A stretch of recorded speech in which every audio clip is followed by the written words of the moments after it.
algumas derrotas doem mais do que outras. As derrotas do Vitor Pereira eram até certo ponto justificáveis em razão do mau futebol apresentado em campo. Entretanto, a derrota para o Internacional na manhã deste domingo traz um ingrediente a mais, o fato do Flamengo ter se comportado muito bem na casa do adversário e ter merecido a vitória. Meus irmãos rubro-negros, sejam muito bem-vindos a mais um vídeo do canal Dom Ian Saudações Rubro-Negras. Eu peço para que você desde já deixe o like, peço para que você compartilhe o vídeo, peço para que você me ajude a fazer com que o conteúdo do nosso canal chegue a outros irmãos, irmãs rubro-negros, rubro-negras. Infelizmente, estou vindo aqui para falar de mais uma derrota em um momento em que nós não a esperávamos. Por quê? Porque o estado anímico dos atletas mudou. Nós agora temos um treinador que em pouco tempo conseguiu mostrar que é possível fazer esses jogadores jogarem bola. Vou lembrar de muitos vídeos anteriores. Vocês que me acompanham há mais tempo aqui ou no TikTok Dom Ian Saudações Rubro-Negras são testemunhas disso. Eu falava em relação ao Vitor Pereira, o trabalho não vai evoluir. Você pode dar o tempo que você quiser para o Vitor Pereira. Isso é o que ele consegue entregar. E já tinha gente falando que o ciclo dos jogadores tinha acabado, tal como fizeram na época do Paulo Souza. Os jogadores não prestavam mais, os jogadores estavam fazendo corpo mole, não é verdade? E aí chega o Sampaoli, com uma semana consegue dar um padrão de jogo, coisa que a gente não via. E hoje nós vimos esse padrão funcionar. Você não tem como dizer que o Flamengo jogou mal essa partida. Você não tem como dizer que viu um Flamengo bagunçado, espaçado, com jogadores que não sabiam, deixa eu ajeitar a câmera aqui, com jogadores que não sabiam exatamente qual era a posição exata deles dentro do campo de jogo. Você não pode dizer que é um time que não criou. Teve dificuldades, é verdade, para poder efetivamente chegar no gol do adversário. Estávamos jogando contra o Internacional, um confronto equilibrado desde 2019, agora 4 vitórias para cada lado, com a vitória de hoje, na casa do adversário. Era uma partida difícil.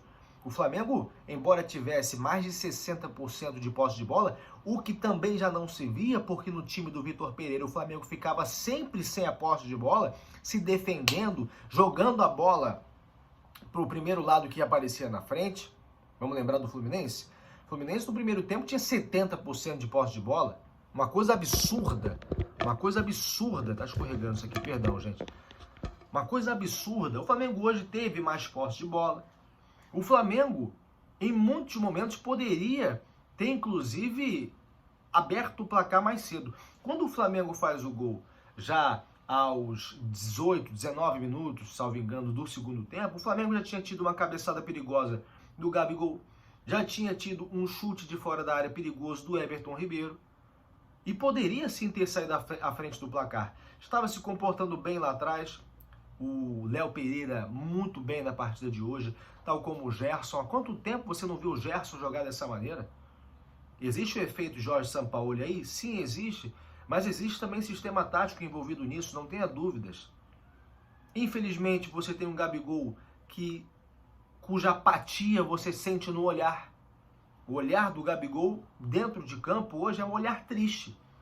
Mas ele não deixa de tentar, e eu continuo dizendo que é uma peça importante para fins de movimentar o setor ofensivo, puxar a marcação, o que ele sabe fazer muito bem. Não consegue dar efetividade a várias jogadas de ataque, inclusive antes de sair o primeiro gol do Gerson, né? Numa jogada brilhante individual, com três embaixadinhas antes de fazer o gol, o Gabigol quase que mata a jogada, porque ele arrisca um chute fraco, sem apresentar dificuldades ao bloqueio do defesa do Internacional, só que na sequência o Gerson consegue pegar a bola e fazer o gol. Então, o Gabigol, infelizmente, não é o mesmo Gabigol, mas poderia, inclusive, ter feito gol. Fez um gol que foi anulado, foi bem anulado, porque o Gerson, de fato, estava impedido. O Flamengo criou, o Flamengo se movimentou. Um técnico que não se cansa de estar à beira do campo, de falar com seus jogadores, de incentivar os seus jogadores. Então tudo isso criou uma atmosfera que já não vem dessa partida, vem desde a partida contra o Nublense, de expectativa grande de vitória, que poderia, repito, ter acontecido. Mas embora o Flamengo hoje apresente sistema tático, Parece que os treinos intensos e longos do Sampaoli estão dando resultado e tendem a dar mais resultado, embora tudo isso seja perceptível aos nossos olhos, outro fator também é perceptível. A apatia do Flamengo em determinados momentos do jogo, principalmente quando leva o gol. O Flamengo precisa se livrar, a equipe do Flamengo precisa se livrar desse espírito que se abate sobre eles. No momento em que sai atrás do placar, o Flamengo nunca consegue reverter a partida quando sai atrás do placar, tal como fez o Inter hoje. É certo, com a falha do goleiro Santos, para mim aquilo ali foi falha dele, estava mal colocado, mais uma falha do jogador. O Flamengo não consegue manter a vantagem no placar, quando está à frente, deixa o outro time empatar. Isso aconteceu várias vezes já esse ano, inclusive contra o Fluminense. Nós tínhamos 2 gols de vantagem, permitimos que o time fizesse 1, 2, 3. No primeiro o Flamengo já se abateu.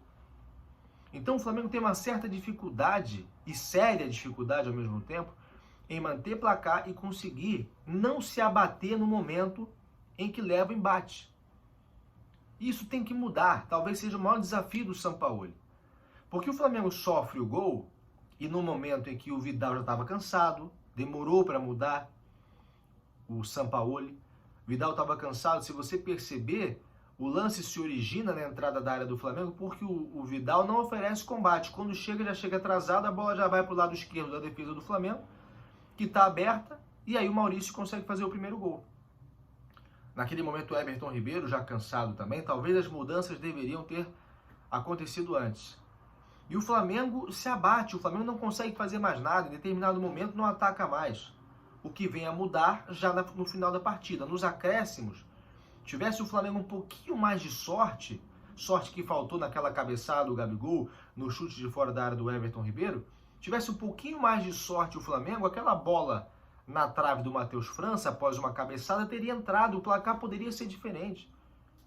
Mas infelizmente a sorte não nos alcançou, somado também a incompetência de alguns jogadores, o Marinho e o Everton Cebolinha, por exemplo, entram e não fazem a menor diferença. Criam uma jogada ou outra, tentam trabalhar pelas pontas, mas efetivo perigo não acontece. Escolhas erradas e arriscamentos errados também de chute. O Marinho vai tentar chutar, manda a bola na lua. O Everton Cebolinha, a mesma coisa. Talvez precisem treinar mais. Então, as mudanças, com exceção do Matheus França, que está em alta, inclusive pretendido pelo Real Madrid, o que faz com que o estado de ânimo do jogador também seja outro, as mudanças não surtiram efeito, diferentemente do que conseguiu o Mano Menezes. As mudanças promovidas pelo Mano Menezes no segundo tempo fizeram com que o Internacional, mesmo mal na partida, a torcida do Inter estava calada, não dava um pio, assim ó, eles querendo o final da partida.